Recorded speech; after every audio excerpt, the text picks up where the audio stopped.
In March, we had Conte. In April, we had Stellini. And now we have Ryan Mason. It's been a week again with Spurs. As always, we have to discuss. We have to go through it. We're here, as always, PRTv, Sam Spurs for Life. This is Talking Point.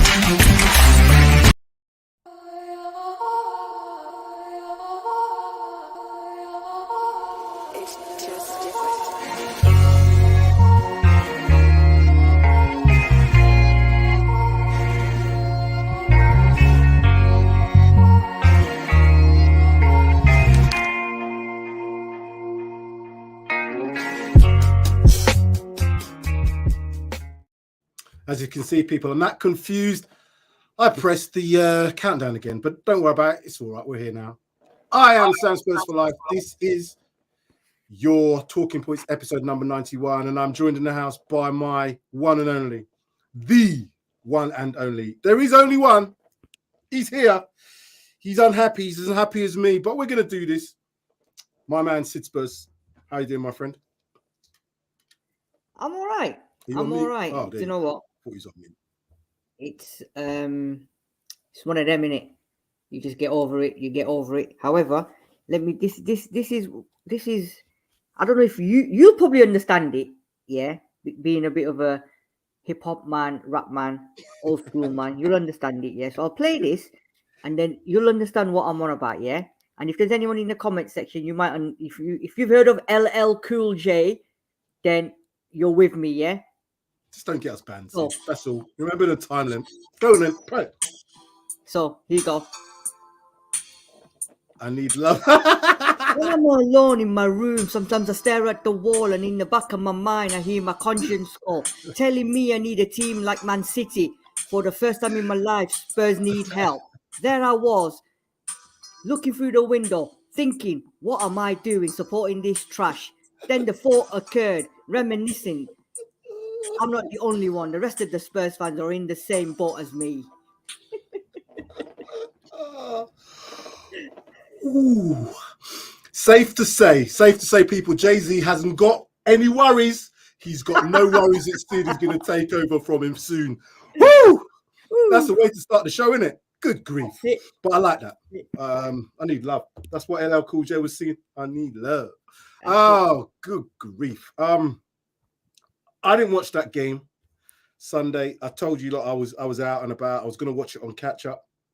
I sat down, not knowing the score, not having looked at my phone. I went into get a drink. I come back in. It was 1-0.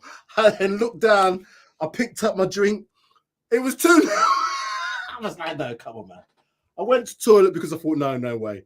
It was 3-0. Sid, 8 minutes on the clock, it was 3-0 to Newcastle. By 22 minutes, it was 5-0.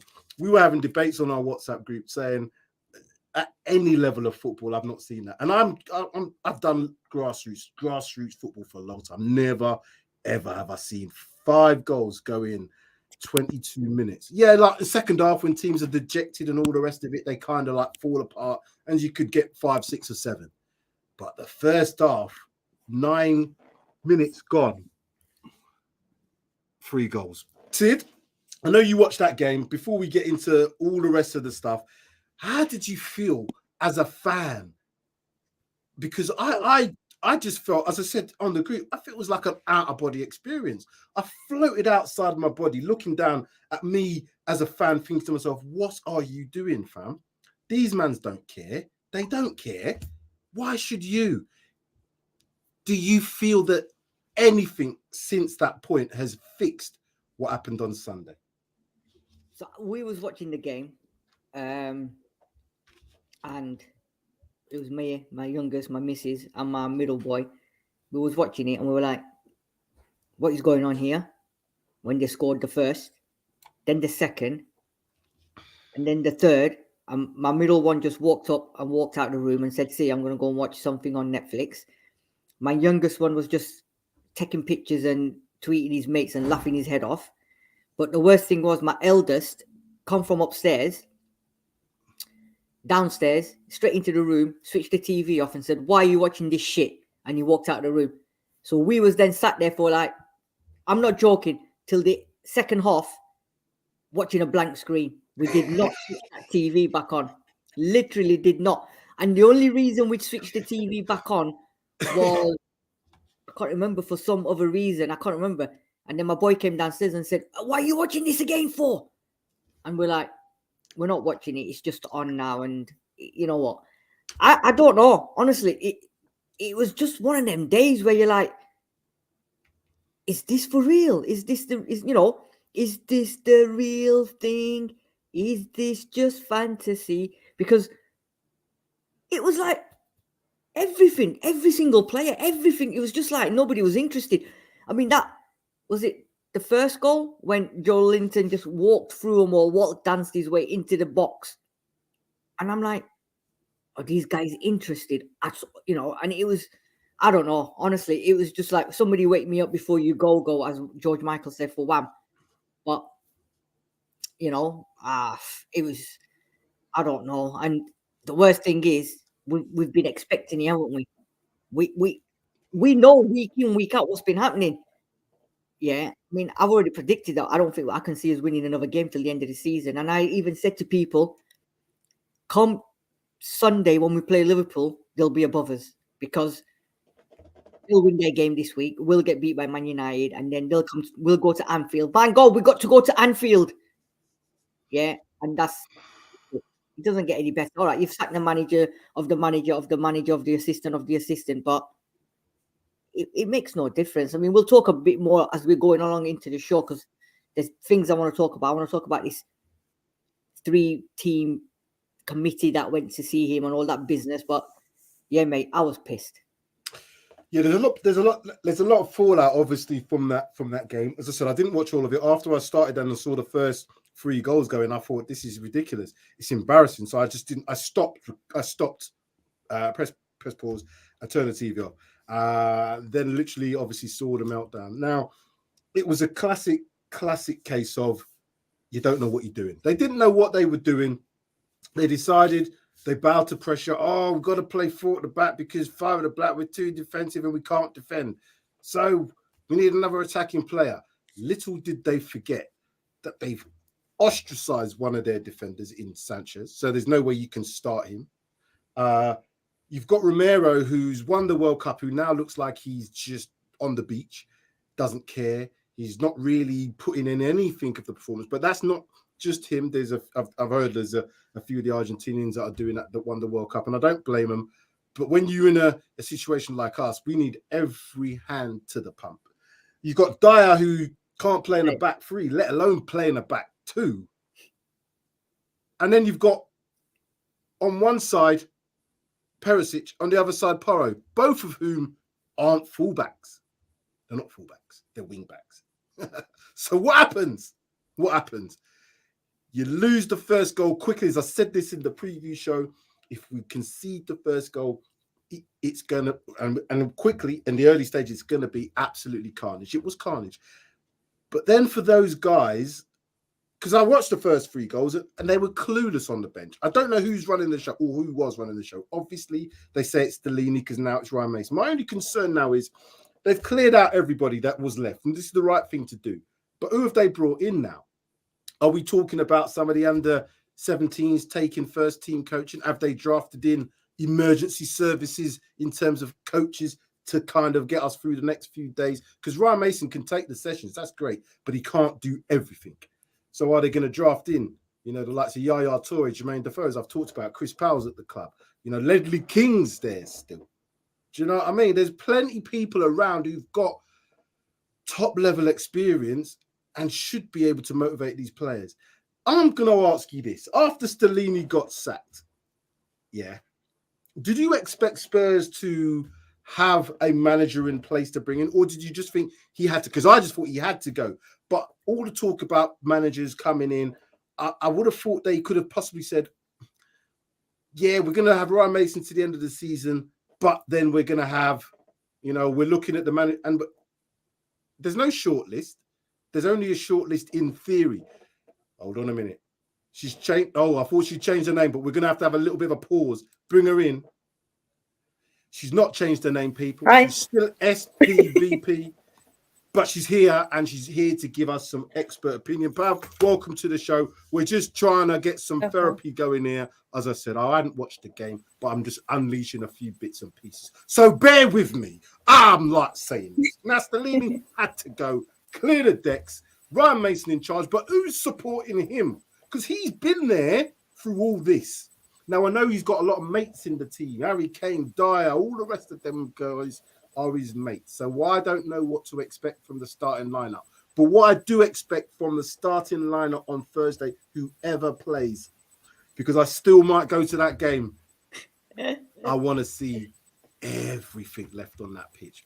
If we lose the game, which in theory, looking at how we're playing, we probably and should lose that game because we're not on any sort of form. I don't know what they're going to do. And obviously the week we've had, but I want them to go out with a blast. If they've got to take man out, they've got to take man out. If they've got to chop man's down, they've got to chop man. It's either the ball or the man. It's not both. Stop the crosses. Whatever we've got to do, we've got to make this an ugly, ugly game. Because Man United aren't the best team in the world at the moment. But I don't know. Pav, what are you expecting? Because we're going to go back in time. But I'm just, what are you expecting now that everything's just blown up in Spurs' face, our faces as fans? You talking about for the next game or just in general? Just from what you see in your mind, because sometimes I see things in my mind and it just comes out, and it probably shouldn't, but I just do it because I don't care. We're in chaos, aren't we? We just look so flipping lost. Like the whole Stellini getting sacked, that was expected, and that's what we wanted. It being so late, like he shouldn't even have come into the club. And then I had said, Ryan Mason's going to come in, and now he's come in. What I'm hoping for is that Mason does the right thing, and he knows our club how it is, and he makes the right decisions now up until the end of the season. If I'm being completely honest, I just don't think that anything's going to go our way now. I think that the players have completely lost it on the pitch and in the dressing room. I think they're just done for the season. I think everyone's done for the season now.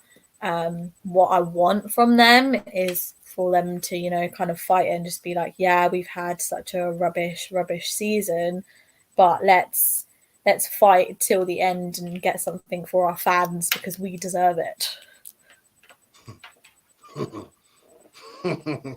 Yeah, that's all you can do is hope, because that's a big hope there, Pav, because I can't see none of that happening.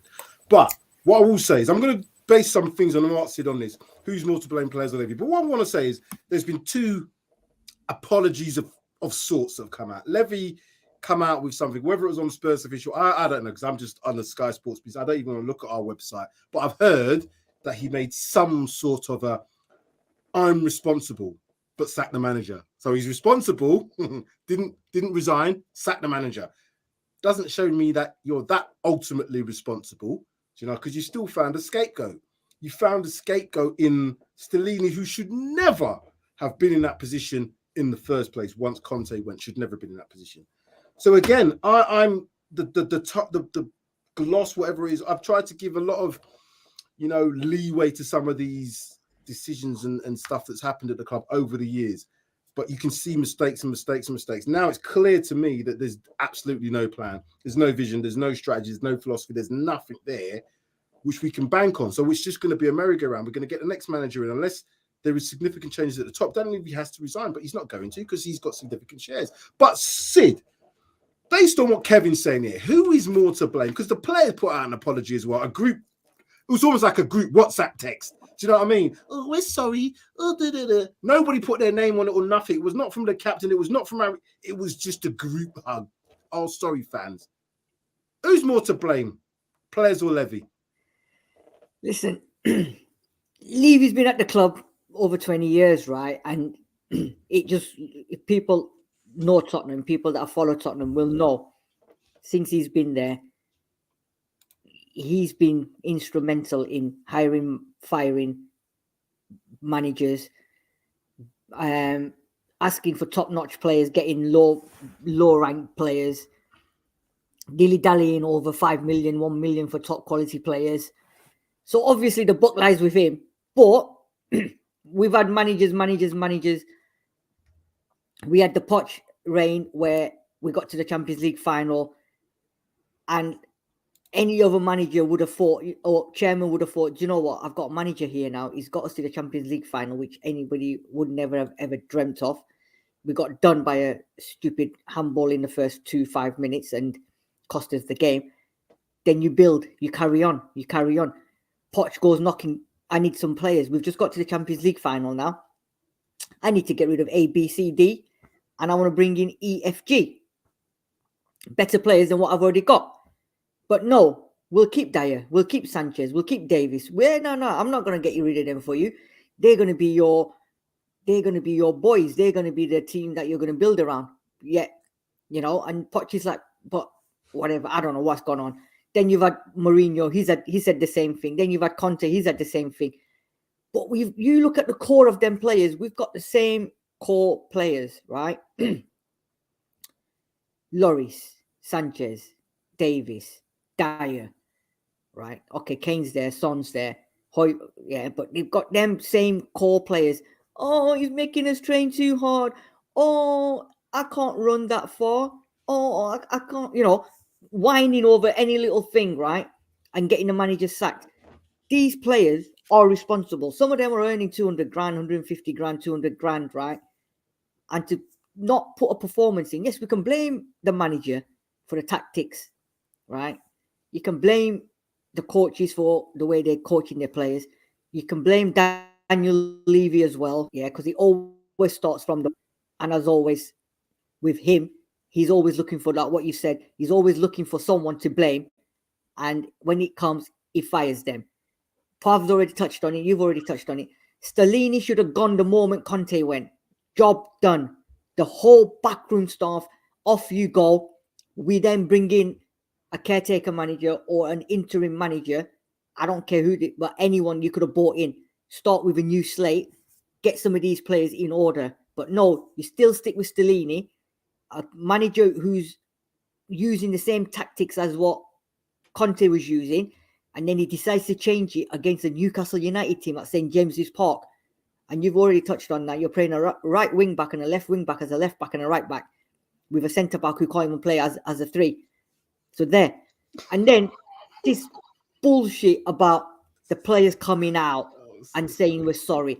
I think that's a lot of peer pressure. I think there has been a lot of shit going around on social medias and everybody else has been involved. And again, Daniel Levy's not come out and said, I'll reimburse all them fans. No, it's an executive decision from them 5 or 4 players, Harry Kane, Højbjerg, Lloris and Dyer, which 3 of them should not even be in there. And they've probably sat there and thought, we're making mugs out of these supporters, aren't we? We're not turning up. I tell you what, let's just refund them 30 quid that they pay for their ticket. Oh, that'll make all the fans happy. Yeah, because we can do that. We can play week in, week out. And this is not just the one game, Sam Pav, and I'm sure we know, we've been there. This has been going on for how many months of performances? In fact, I don't know if you can remember any, Sam, but apart from Southampton at home when we played well for about half an hour, I've not seen a decent 90 minutes of football at the Tottenham Hotspur Stadium. So you're telling me one piss poor performance, which was coming away at Newcastle, and you're going to refund the 5,000 fans for 30 quid. It's all done and dusted, is it? Everything's going to be forgotten. Bygones are going to be bygones, and come Thursday, we're all going to be shouting your names and jumping up and down. Hell no. Hell no. Until these players that are responsible for performances, I mean, Lloris is not even making an effort to make a dive for 1 or 2 of them goals, right? That one when he came sliding out, I don't know whether he was thinking he was at a swimming pool with one of them long dinghies where he's come running, sliding into the water, into no man's land. it's unacceptable, and they need to take responsibilities. Players now have to, because it's not a one-off. Yeah, it's not a one-off. It's happening week after week after week, and it's the same kind of players, or it's the same players that are not putting in the effort. And like you said, Sam, you've got a World Cup winning player in centre-back playing against next to Eric Dyer. I'm not going to be interested. Why would he be interested? You know what I mean? It's an absolute joke. But him up there, he's just waiting for that person. Who can I blame? Who can I blame? I ain't going to take responsibility. I don't need to. Stellini's admitted it. Right, let me sack him. Job done. Mason. Oh, we'll put Mason in now because he's everyone's friend and we can rely on him. I've only got 6-7 games left. We all know he's just bothered about that Champions League spot because he wants that 35 to 40 million pounds because he's said it over, you know. And today, what did they announce today? They're doing that Rugby 2 Cup finals at Tottenham Hotspur Stadium. More money again. You know what I mean? This is not the time to be saying, oh, by the way, guys, we're playing so shit. We're in turmoil. We've sacked all our managers. We've sacked everyone, assistant managers. But guess what? We've got the rugby finals coming to the Tottenham Hotspur Stadium, lads. That'll cheer you up. Pav, I'm going to ask you, because Sid's gone and he's spot on with everything in there. There was a lot in there to take in. I listened intently because it's how you're feeling at the moment. And there's so much emotion surrounding this club because we're all fans. We want the best for our club. But when you see things like this, it does make you not want to care. Those fans that went up there at the weekend, and we're still on the subject of Newcastle, I know we haven't really got into what's been happening, but I'm sorry, we have to touch on it because that's the catalyst for all these events. Or sorry, that's the end. It's almost like the end game for everything that's happened so far this season and probably for the last few years. Now, as Sid's touched on, these players have been here too long. Some of these players have been here too long. And I don't care what happens. At the end of the day, you have professional pride. I've played football decent level, and I've coached football decent level, and I've coached grassroots, and I've done all the rest of it. I'm talking from a bit of experience. It doesn't matter what formation you put out on the pitch. It doesn't really matter unless the players actually perform. If they don't give anything, if they don't want to do what you've asked them to do, if you can't motivate them, you can put out a 6-4. You can put out a 3-4-2, whatever it is. You can put out a 10 at the back. You can put out 10 at the front. Doesn't matter because the players just won't respond. And that is effectively what happened. They tried to do a back four. Now, if we'd have played it right, you could have probably put Skip in that, or Højbjerg is the pivot on the middle three, and you could have played a back five. They could have dropped into a back five, and it would have been no different. But it looked like these players had not even had a week to prepare. It looked like they just said, oh, well, you know what, lads? The three at the back didn't work last week. We're just going to play 4 today. And this was done just before kickoff. And they're like, oh, shit. All right, then. That's what it looked like to me. Pav, who's more to blame for that calamitous, disastrous performance? I know it's been coming, and I know we've said, but ultimately, who was more to blame? Players or Levy for that performance? And then we can move on from this. Newcastle shite. Players. For that performance, players and Stellini. So I said this when we done the reaction show. It's ultimately, as a whole, it's everyone. But on that pitch, with that performance, it was the players. And Stellini's fault for playing that formation, switching up the positions when players aren't in the right positions that they are allocated to and they are familiar with. This whole thing about, you have these intense training sessions. What are the training sessions doing for the players? Do we see anything like the training sessions helping? No, we don't. And it's a waste of time. And the players on that pitch that day didn't perform at all. Not at all whatsoever. And that first 25 minutes when we got those 5 goals, what went wrong, I do not know. And then afterwards, when Stellini said, oh, if it is the formation, then I am to blame. Yeah, you are to blame for changing it up. But it's also about the players and how they are performing on that pitch. If you know that something's switching up, just give it your all. They didn't even show any effort or desire. They showed nothing. yeah, you might be unfamiliar with it, but I'm not being funny or nothing. You would at least try. They weren't even trying. You were just sitting there looking lost, looking at the ball and just like giving it away so easily. It's so wrong. And it's upsetting because it's like when you see Spurs play, they show no desire. They show no, oh, I want to win this game. Oh, I want to get something out of it. They just look bored, tired, and look like, why the hell am I here? And it's week in and week out. And that's what is so frustrating because we do not see the effort at all. And I feel so sorry for there's certain people like Harry Kane who, you know, gets the goals in. And it's just like people on the bench as well, like Dan Juma, who needs, you know, time. And they're not getting the game time because you're giving a chance to these pathetic players like Son and Kulu when they don't deserve it. It's just wrong. It's wrong. And the players are at fault big time for it. I feel you. I feel your pain. We're all in that pain boat. Sean, our very own. Go on. I was just one quick thing, yeah? Just quick, simple. Arsenal on Friday, yeah, went 2-3-0 down, right? Or 2-0 and then 3-1, right? Then, did you see that huddle in the middle? Højbjerg called all the what's his name? Zinchenko called all the players in the middle, had a huddle. Called all the players and they had a little discussion, right? To say, sort this shit out. What's going on, guys? Come on. Did you see any of that at any point of our game when you went 1-2, 3-0, 4-0, 5-0 down? Nothing at all for anyone, our captain or anyone to come around and say, right, guys, come in here. We need to sort this shit out. Instead, apparently, it kicked off in the dressing room at halftime and he refused to come out. That's the difference between a team and a set of players that A, want to win, B, determination, 3, passion, which none of our team had that day. Yeah, 100% right. We're joined in the house by FC Hotspurs of Tottenham on the Marshes for me. Yes, the Hackney Marshes probably. It's the Blues Brothers. Huh?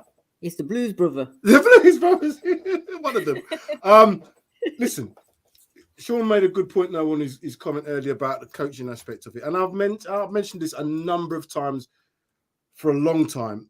I never really thought Conte was coaching these players. He didn't really. He expected to come into this club. Yes, he's seen that these players aren't the best, but he thought he could somehow, his gravitas, maybe get a few players that he wanted, and his ability to motivate. Because he talked about heart, he's talked about passion. That's a lot of what his coaching's about, in his way of getting players to actually perform. But I didn't see anything in any sort of value of coaching. And the reason why I say that is because we never, and I heard that stat before the Chelsea game, which is I can't remember how many months ago it was. That was the first time we'd started a back four. What do these guys do in training? Because if you've got players that go in every single day, 3 to 4 hours a day to do this sort of stuff, and plus all the TV time, video time, etc. And again, I'm going back to my own bloody experience. You can coach a system within a week. It's not that difficult. And these are professional players that have played it before. And as I keep saying, it's not about what formation, it's about how you can motivate and get these players to play for you. Conte never coached them. And I don't think he really, really liked a lot of these players. I don't think he liked them personally because I don't think they had what he has. He's talked about his heart. So he's looking around and thinking, I've got to do a job here. I'm getting paid here, but I don't like them players. And that is the real difficult part for me because Eddie Howe schooled us. Eddie Howe schooled us. The Zebri at Brighton schooled us. We've been schooled the majority of the times this season by teams, both home and away. Sean, you mentioned that, and that's your comment. What are you now expecting from a coaching perspective? Because we've got 6 games left or whatever it is left. We've now got the boys, the team's favourite player or coach, as in Ryan Mason, and you can pick his mates.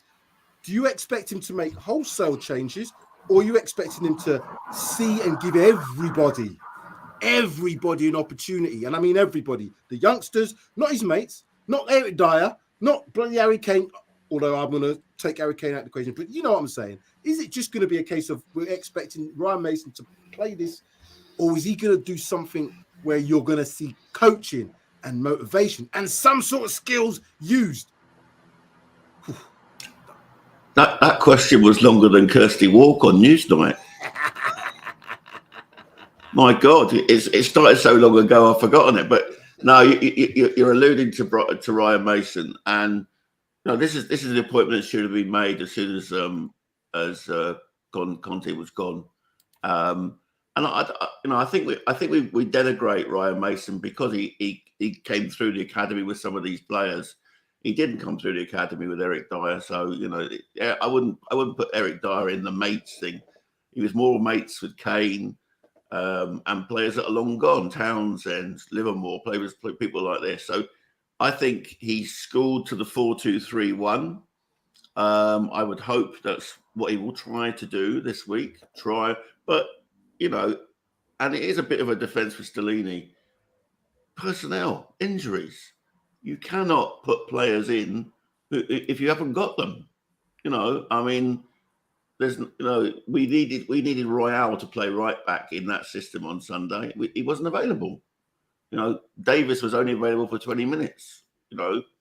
He would have been a natural option to play on the left-hand side.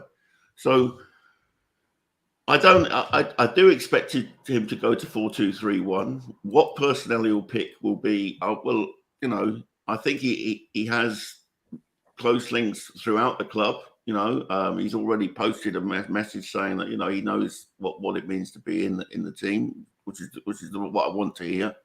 But I hope that we do see players given a chance. There's no doubt about it. If you want to press, which you need to do with a 4-3-3, you can't do it with Son. Son's dead food this season, I'm afraid.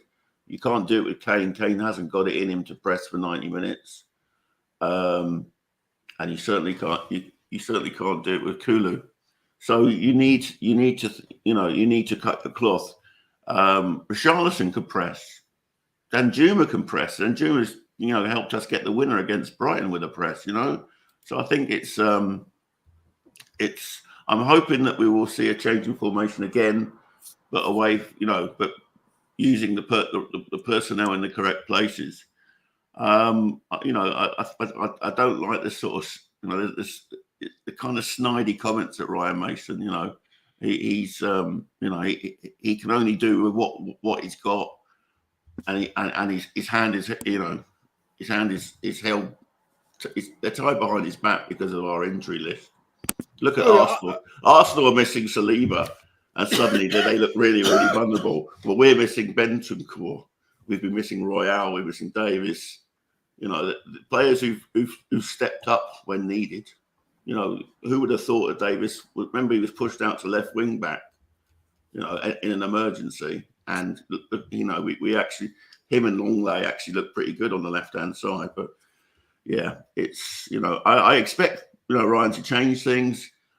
He looked absolutely shell-shocked on the side, and as to Sid's point, there are pictorial evidence to say that words were being exchanged on the field. You don't have to go far on Twitter to find Harry Kane pulling players apart, because he was the only one who turned up on Sunday. You're right. Ryan Mason shouldn't be getting grief that he's getting because of the fact that he's been put in charge. My only concern is, as I said, who's supporting him? He's been there all season. He's seen everything all season. He's seen how some of these players, which he's going to have to rely on, remember, he's seen them all give up, because we've seen them give up. I don't recall, as Sid was saying earlier, Leicester home, possibly Southampton home. Might be one or two more in there somewhere, but Everton. Yeah, maybe Everton home. Those are the only games I remember really. We look good, controlled games, possibly not fully, because that's not how we're built. We're built as a counter-attacking team, regardless of what people say. We are a counter-attacking team. We're not a possession-based team. Stats to back that up. We're a defensive counter-attacking team, relying on getting the first goal, and hopefully that's now going to have to get that mentality, which has been since Conte's been here, has got to be shrugged off. I don't know how easy that's going to be, because I know football. Once you're in a system, once you're in a groove, once you're in a flow, it's very difficult to get the mindset right. Yeah, you can change the formation and make it a 4-2-3-1, but the mindset of the players is no different, because does it not predate Conte? Nuno, Oh yeah. Nuno was the same. Yeah. So was Jose. The style of, you're quite right, the style of football. But I'm more looking at the three at the back system. Conte just was like carte blanche. That's it. At least with Nuno, he was prepared to change. At least with Jose, he's prepared to do whatever it takes. Conte was like, no. And to have his man in there and think he was going to do anything different and be successful with it was just ridiculous. But I'm just going to go to Pav now. The committee. This committee made up of these players. I think it's Lloris, Harry Kane, Eric Dyer, Højbjerg, possibly Oliver Skip. No, it's just 4. Is it 4? So there might be somebody else in there. Some people put in the comments. What's the 4 you've said, Sam? Okay. So no Skip in there? No. Okay. What are these? No, Skip was there. Yeah, that's what I heard as well. He's not a full-time member of this committee, but he was brought in. Oh, was he? Yeah. Oh. It sounds like a right circus. Oh, God. Okay. Pav, the committee then. What's their job? I want to know what you think their job is supposedly to do. It's the conduit between the management and the players. What have they been doing this season, do you think? Nothing. Nothing. At all. Nothing. Their job, their so-called job, is to speak their mind, tell them what they don't like, what they want to change, what their opinions are. But if that is their so-called job, and they fulfilled it, then why are we not seeing anything? Are they happy with the performances that have been happening? Is that why? Do they not care?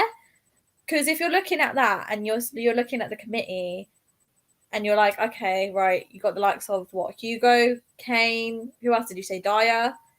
Those sorts of things, those sorts of people.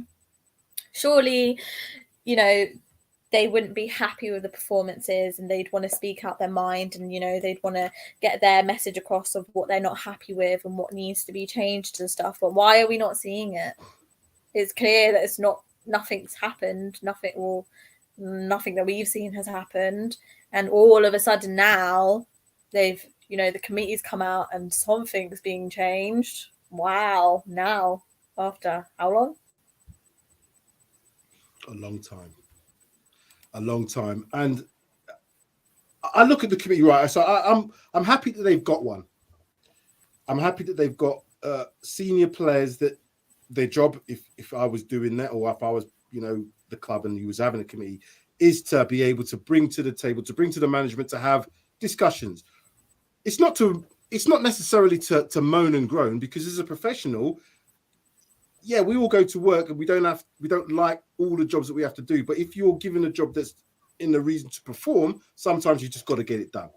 And football is like that. You don't like to have to go in and maybe stay to do set pieces for an hour after training. Sometimes you don't want to have to do 50 shots on goal and try and score half of them before you go. You don't want to have to do all those things if you're a player that just likes to come in and go home. If you're a desirable player that wants to win and achieve, you'll do whatever it takes. So I don't know what they've brought and said is the problem. Because if they just was to do some of the stuff that was asked of them, that just involves motivation. It doesn't involve necessarily technical ability, because they're not always the best players, but they're certainly better players than Southampton.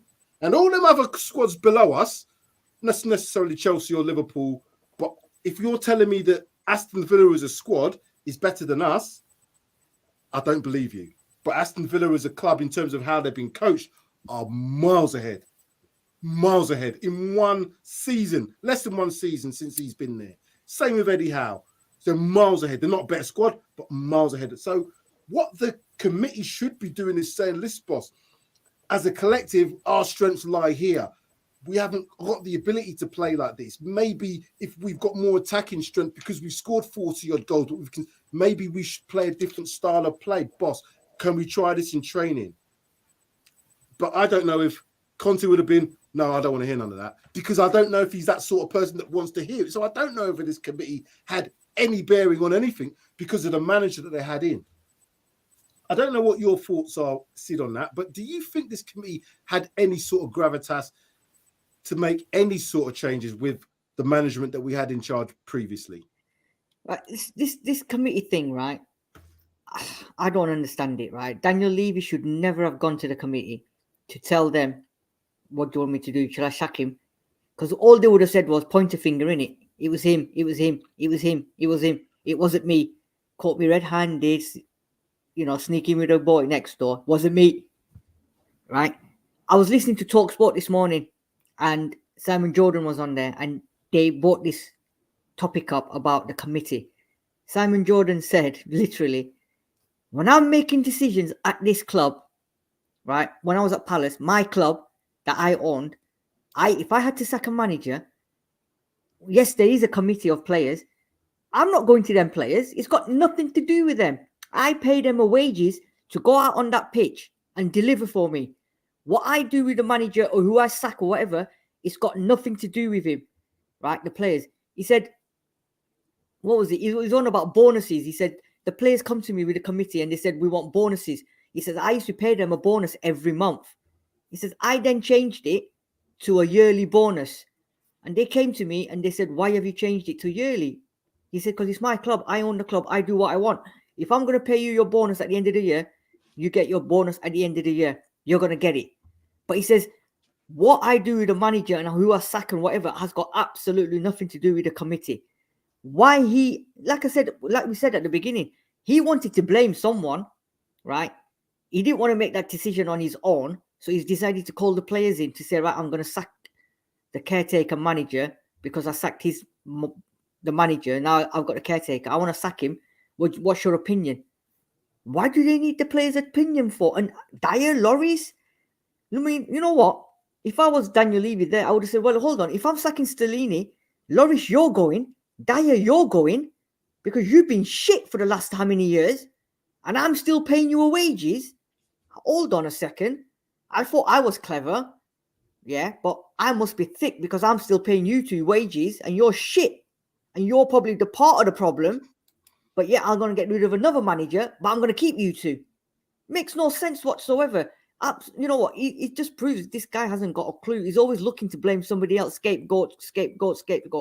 What happens now after a couple of games when it doesn't work out with Ryan Mason? Is he going to call the committee in again and say, guys, should I sack him? What's your opinion on that? The committee should be there for certain things, but when it comes to sacking a manager, no chance. They should not be involved. They should not even be in that room, anywhere near that room. Him and whoever is that Donna Cullen and all the rest of them should be sat up there, yeah, and doing it. The other thing I'm thinking is that, what's his name? The Mafia, has he been sacked as well? The one with the bald head, the one who looks like... Yeah. Has he gone as well? Concrete boots, I don't know. All the Italians are gone. Let me ask Sean something, though. This committee... That bald guy you keep referring to is actually... Yeah, the one, the concrete boots. Yeah, he's related to Daniel Levy, so he's not going anywhere. Isn't his son-in-law or something? It's his son-in-law, yeah. So don't... It looks like his missus, yeah. He's just a players liaison. He's got languages and he's got gravitas and he just meets players from airports when they're coming in for transfers. And he looks like a meathead. He does. He looks like he'll sort some people out if they was to do something. Oh, yeah. Well, I think he's ex-military, so that would explain a lot. That would explain that. Brad Friedel. He looks... But Sean, is this committee, is this a case of... Because I don't know... I've got my own thoughts about it, I've mentioned already. But is this a case of player power or player weakness? Because, as I said, what have they achieved? Asking, and if the reports are to be right, getting involved in choosing and saying if the manager should be sacked or not, is a no-no from the players. But they've actually had managers sacked anyway, regardless of whether it's by a committee or not. But is this player power or player weakness? What's your thoughts on this? Well, to be honest, I don't think it's either.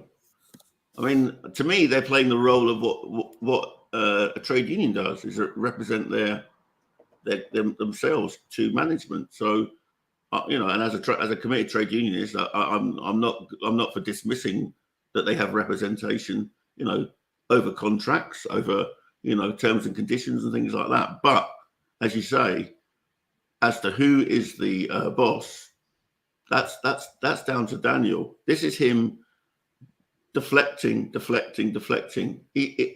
think I've made this allusion before. He's like King Canute sitting in his chair expecting to direct the waves back, and the water's lapping around his ankles, and he's someone made some kind of psychological evaluation that there's something psychologically wrong with I think it's in Henry Winter's article, which I thoroughly recommend today. I would never normally use Henry Winter to wipe my arse, to be honest, but he's actually written a pretty good article today about what Levy and why the blame lies exactly with him. It's just symptomatic of his style, isn't it? It's almost like it's too cozy, isn't it? I'll speak to the senior players, and they will help me make that decision. From all accounts, this happened with Jose. It happened with Poch as well, and Good Beats is saying he couldn't believe it. It happened. Levy speaks to the senior players before he makes those decisions, and that is exactly what happened this time.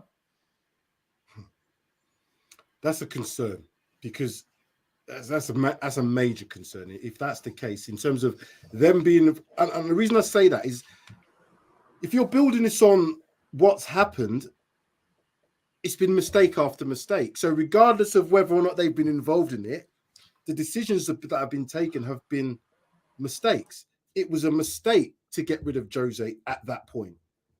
It was then a mistake to then get Nuno in at that point. It was a mistake, if we're all true what we're thinking here, it was just a mistake to get Conte in after what we'd seen with Jose and Nuno, because you named him the Turin troll, Sean, because you know what's going to happen. You can see what's going to happen. At a club like Spurs, where there was so much under the carpet, it was obvious in hindsight what was going to happen. But again, I looked at it as an appointment, was like everybody else wanted Conte.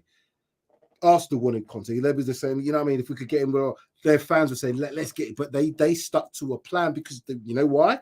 They had that vision.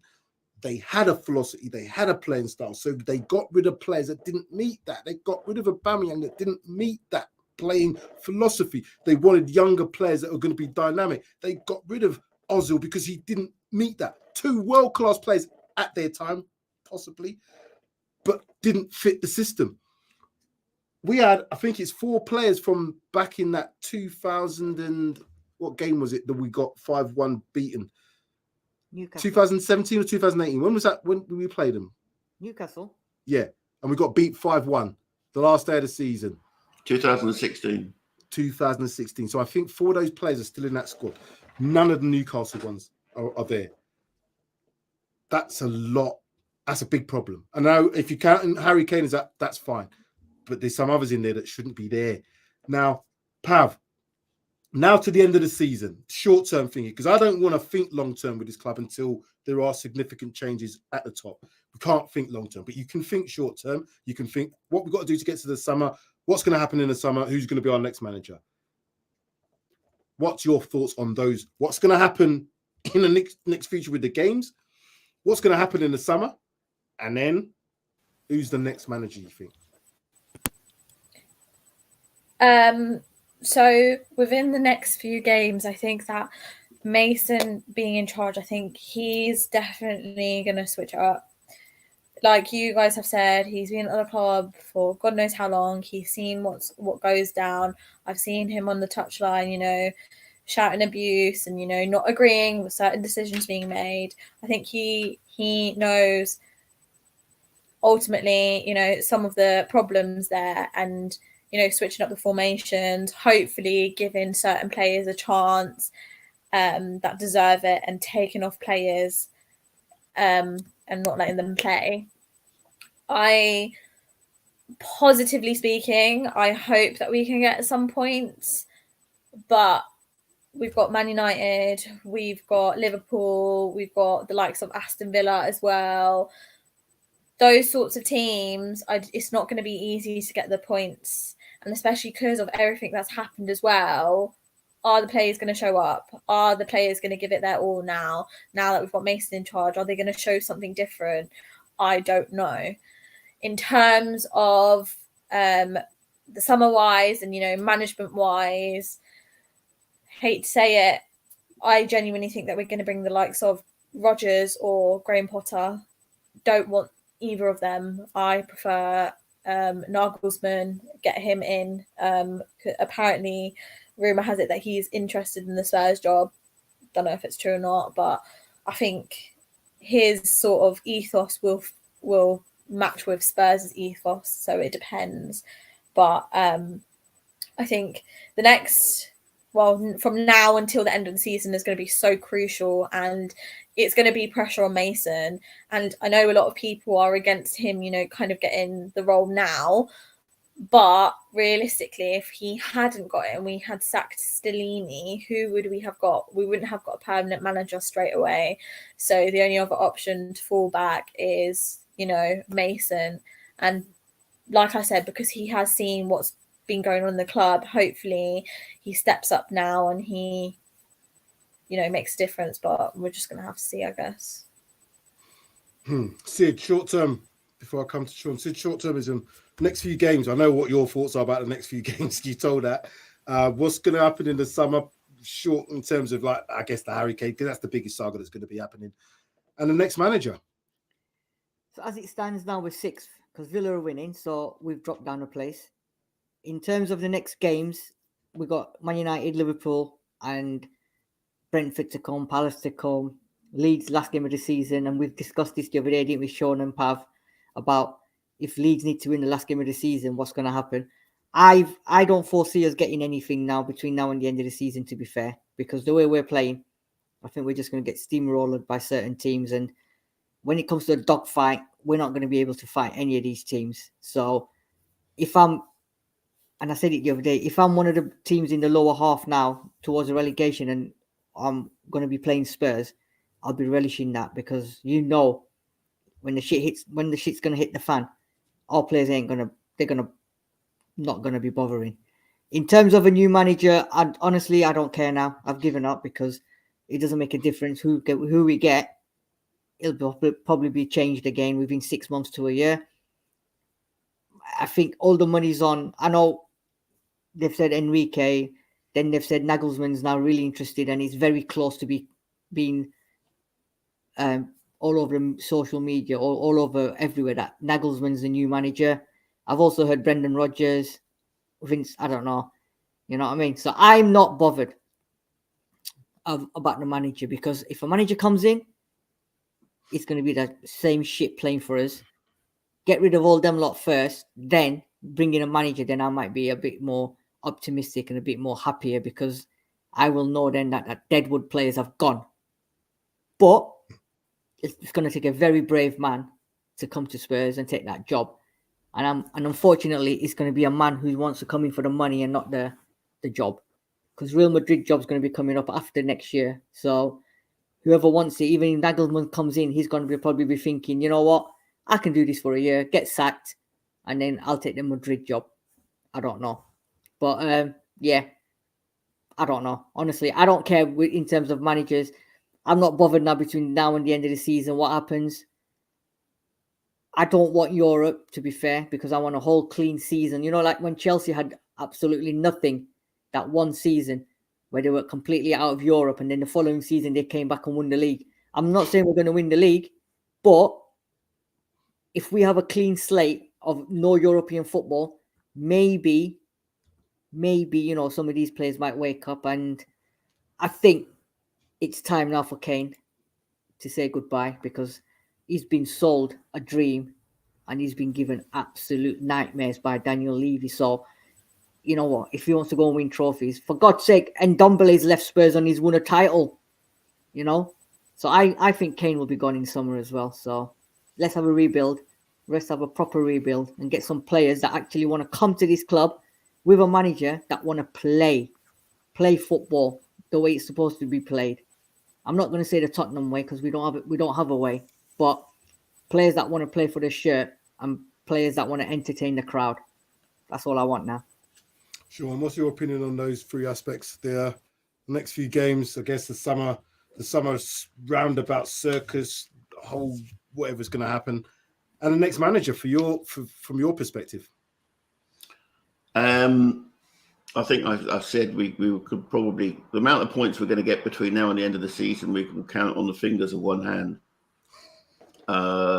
if we're lucky, and that may be a hand that's been amputated. If we really hit rock bottom as we seem to be, we're in a tailspin. I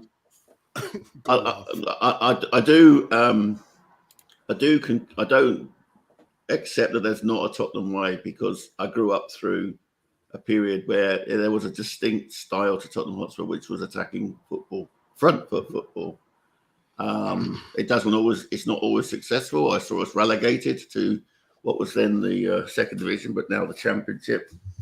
But there is definitely an identity with Tottenham, which has been lost. As to next year, the manager, I don't know. I mean, you know, I'll keep reading. I'll keep taking the tabloids and then just ignore them, because there are going to, as Sid has alluded to, there are going to be much more attractive jobs coming up even this summer, let alone the summer after. I do believe that this might be the summer to cash in on Kane and use it to rebuild, but our first priority needs to be cutting away all the deadwood. You know, those players returning from loans, those players, you know, who've been around too long. We need fresh faces. You know, I would going on the little I've seen, I would jump on the 24 million to buy Dan Juma. I think he's got something about him. Whether he'll want to stay, given how badly he's been treated, is another matter. I would maybe, you know, I just don't know. I think a lot of players will want to leave, and unfortunately, the ones that want to leave will probably be the ones that we'd want to keep, and the ones that want to stay around will just be too comfortable. But they're the ones that probably we need to get around. You know, I'm settling down for a period of mediocrity, mid-table mediocrity, because I can't see us attracting a decent manager, and we're headed by a man who is demonstrably clueless about how to run a football club, and he's surrounding himself with people who, you know, I mean, Scott Munn, who is he? I mean, and we've recruited Greta Steinson from Everton. We could, if Everton go down, we could be the new Everton, struggling to stay up each season. Prepare yourself for it. Strap in. It's going to get really bad. The decisions are so bad at this club. Even now, even though we're just, this is what I'm saying, we're not, because of the fact that Daniel Levy must be involved in all this decision making, that's going to be a major concern. No real football people being involved in the decision making for the club. Or if there is, they're still very much yes men. Because I don't know how they're going about this task of deciding the new manager. Because I don't know what manager they want or what style of football they want to play. You've got to get this. I've banged on about this so much. It's so important. You don't have a philosophy, a known philosophy. You know what Man City's philosophy is. I can tell you what their philosophy is. It's to play attractive football, to be comfortable on the ball, to be in possession, but to win trophies. Real Madrid's ultimately his philosophy is to win, maybe at all costs, because they went through that Galactico stage. Now, because of the fact that they're a glitzy team, they will play good football because they can attract the best players. Barcelona, their philosophy is possession-based team that wants to have and dominate and control games to win football matches and ultimately win trophies. Can you tell me what that is at Spurs from Pochettino to now?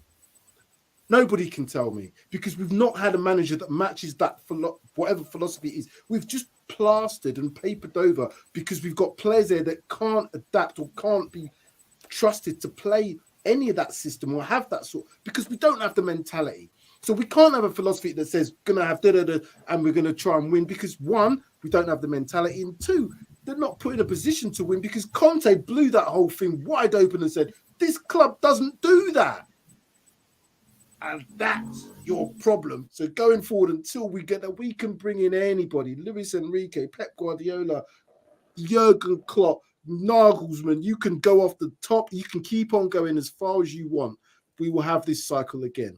And until there's some real changes and we have burn it down, start again, start with that first little paragraph about what we are as a club, we know what's going to happen.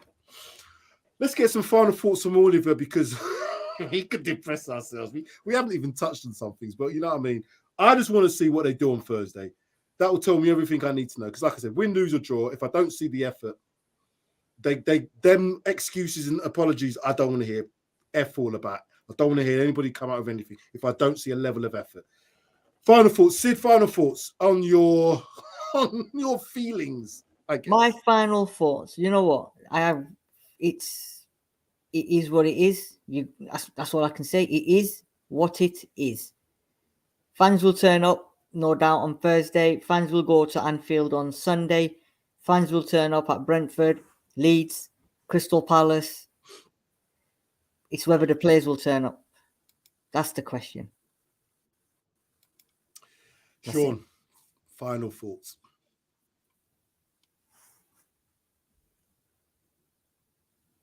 Are you on mute? I'll take him. Mute. It's the start of some very dark days, my friends. Some very dark days, because the key decision that needs to be made cannot be made, which is the removal of Daniel Levy. Correct.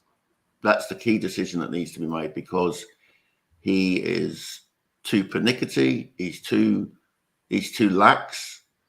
He doesn't know anything about the game, and he's surrounded by people who don't know anything about the game, and that permeates down to the club. You know, the old adage was that a fish rots from the head downwards, and that's what we are. We are a cod decaying in the hot sun on the side of a fishing port.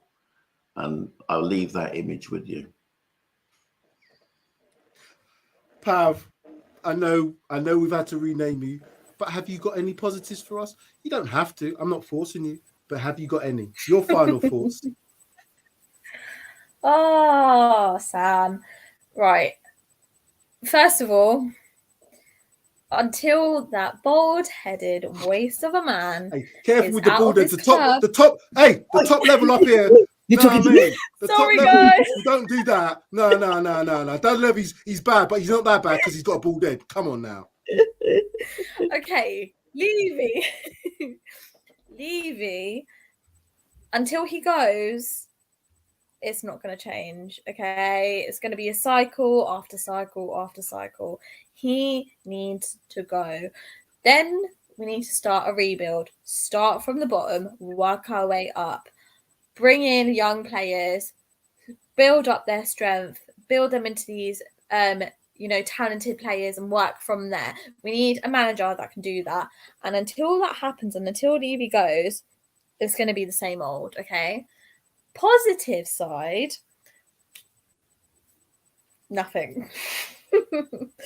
Nothing. I've got no positive whatsoever other than, maybe a couple of draws from the next couple of not next games, but some of the games ahead. Give it about 3 games in, and then But I'm gonna say it time and time again. Nothing's gonna change. It's gonna be a cycle until Levy goes. Okay, I'm going to be a little bit more positive. I know I've been very negative, and I feel the negativity coming out of me. But I am a positive person in general, and I'm going to have to try and end this as positive as possible. there is a possibility that even with Daniel Levy there, we can have some degree of success if you give the manager, the right manager, time and some tools. What happened with Poch before, and he was at Southampton, he was given time and he was given the ability to get rid of some players and bring in some players. What happened with Poch is he got to the point where it was a 5-year and he couldn't push on further, which happens. If they bring in, let's say, a Nagelsmann, if Nagelsmann said he has the ability, which we know he has, to use and motivate and play young players and also can manage, and biggest thing is been able to, manage egos when you've got big players in there. He looks like he can do that because of the clubs he's been at. But you got to give him 5 years or give him 3 to 5 years, not give him a 5-year contract and sack him after 2. There is a possibility that even with Daniel Levy there, that we could have some degree of success. But I don't think that's going to happen because there's too much pressure, there's too much money involved, and we have got debts to pay. And that stadium, is the cash cow, and Beyonce and NFL, and could probably even be. I wouldn't be surprised if they got NBA there in an open arena because that's how greedy they would be. Don't forget rugby. Rugby there as well. AJ there, and everybody that goes there kind of loses. I hope Beyonce don't lose there. She can't lose, can she? Do you know what I mean? What can go wrong for Beyonce at the stadium? Surely nothing. I'm hoping not anyway, because I like Beyonce. People, strap up, as Sean said, because it's going to be a bumpy ride. It's going to be a bumpy summer. All I want to see for the next 6 games is effort, levels of effort. I don't care about quality of football because I know that the quality isn't there at this present time. But effort levels, 100% do not have to. You don't have to coach effort. Do you think you're going to laugh this? But I'm sorry, I've got one more to get in. Do you think when Ryan Mason walked into the training camp this morning at the Tottenham Stadium or whatever it was, do you think he walked in and said, I think we're alone now. There doesn't seem to be anyone around. I just know there's a spare few lockers. And that's all I do know. There's a spare few lockers there today. Hey guys, I've got an update here. Go on. Oh. From Tottenham. Following the appointment of Ryan Mason as acting head coach, the interim to the interim, we can now confirm Ryan's coaching staff. Ryan will be joined by our former academy player and coach Matt Wells, acting assistant head coach, and current academy coach Nigel Gibbs, acting first team coach, alongside Perry Suckling as the goalkeeper coach and Gianni Vio, who's the set pieces coach, who will continue in their existing roles. So they kept Gianni Vio. Yeah, he was the one that he actually survived. Yeah, because he was actually employed separately from Conte. Remember, he turned up later. I think Conte may have pointed to him, but he was employed on a separate contract. So is Chris Powell not at the club still? Chris Powell is at the club, and I'm surprised he's not in that team. But I presume they may have sounded him out, and he's declined it, which seems a bit strange. No Yaya Toure, just as part of it. No, I don't think Yaya Toure is still working on his A license. I think so. I've got no problem with that, but again, no. I think Yaya Toure has got his A license. It's Defoe who hasn't got has only got his B license, so Defoe's not involved either. So okay, Spurs, whatever. Just show me some level of effort on Thursday. That's all I wanted to see. I want to see players actually say to themselves, you know what? If we are going to lose this, we're going to get rich or die trying. That's what 50 Cent used to sing. Get rich. By the way, Matt Wells is Cliff Jones's son-in-law. Oh, okay. He was with Parker at Fulham. What's this?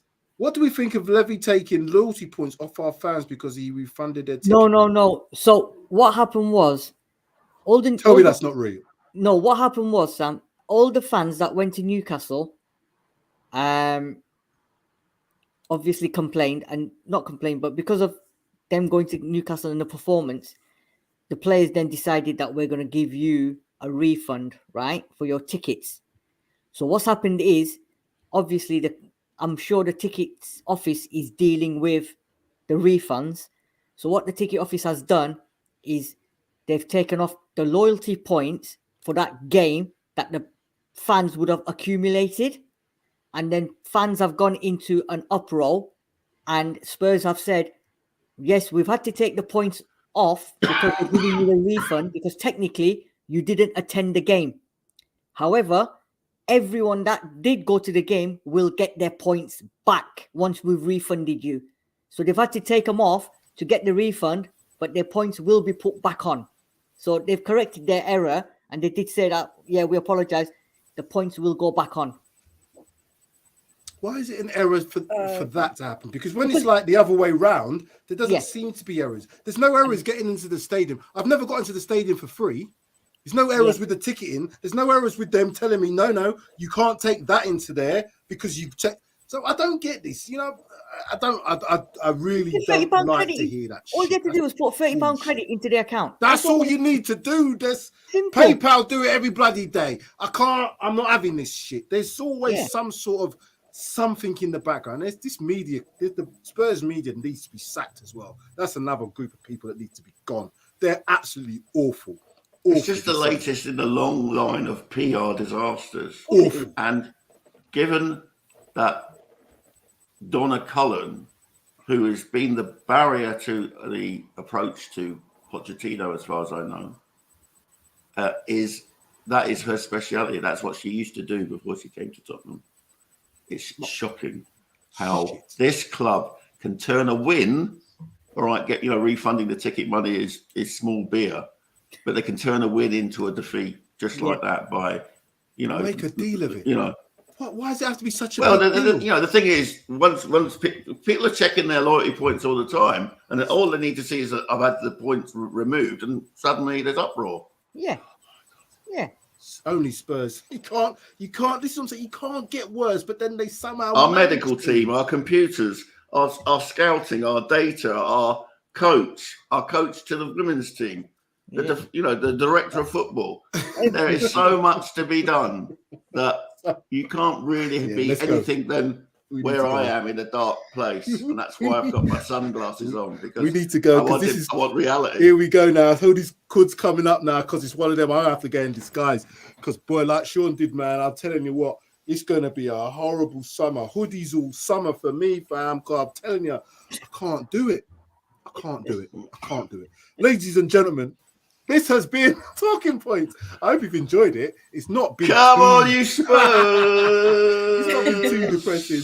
We try and have a bit of fun, but when you're dealing with this football team, the fun is drained out of you, and it really has been drained out of us. And we are it's a laughing stock. But I think I'm going to do a sit here. Things can only get better. There we go. There. Oh wow! Leicester City's owners paid for all their fans going to listen like 3 scars. There you go. Or if in Daniel Levy's case, no, there's no limit, because there's no limit with him, is there? Certainly not at the bottom. Anyway, certainly not at the bottom end. Let's go now. Bye. We're getting buys from Jodi. Thanks, Johnny. Preview show on tomorrow at 7:00, right? I won't be watching the game, so I'll pass. That's fine. Tottenham versus Manchester United preview show tomorrow at 7:00. Hopefully, myself, Pav, if you're available, and Mr. Sam will be there. I still don't know if I'm going to go to that game. I'm debating. I'm that close, but anyway, Pav, thank you. Sean, thank you. Sid, thank you. My head's hurting. Thank you all for watching. Top show from all. Thank you, Matt. That's Matthew Bassett. I'm not going to call you Matt because you might not be like to be called Matthew Bassett. Matthew's a Man United fan. He's a Man United fan. So Matthew, if you want to come on tomorrow, I'll drop you a link as well. If you want to come on, that's what we should do. Just put the link in the banner. We'll put it in the banner, and then you know what I mean. We're not going to have we're not going to get anybody, but if we do, we'll try and get you on. No, I think Matthew did say that he might come on because obviously being a Man United fan as well. He did say the other day. Nice one. Thanks, Kevin. Thanks, David. Thanks, good. Enjoy your Guinness, Kevin. Enjoy life. That's what you should do, people. Just enjoy life. Go out there. You know what I mean? Help a granny across the road, as they said in the old days. Help anybody across the road. Sam, do good. Do good. Matthew prefers Matt. Unfortunately, Matt, I agree, because at the moment there's no silk at Spurs. Oh, nearly, Sid, nearly. Yeah, We'll get you a gig at the Comedy Store one day. Like, you missed the start of it. He was giving Jay-Z a run for his money, but I'm telling you, Jay-Z's safe. Jay-Z was safe. But that rap that's doing in the beginning, you got to check it out. But Jay-Z's safe. No problems. DM me the link. We will do. I do. What was it? Marriage or something? Matthew, thank you very much. Let's go. Let's do it. I'm getting ludicrous now, so I need to get off the stream before I go even more ludicrous than possible. Pav, thanks. Sid, thanks. Sean, thanks. And we are outro. Where is it? It is that one there.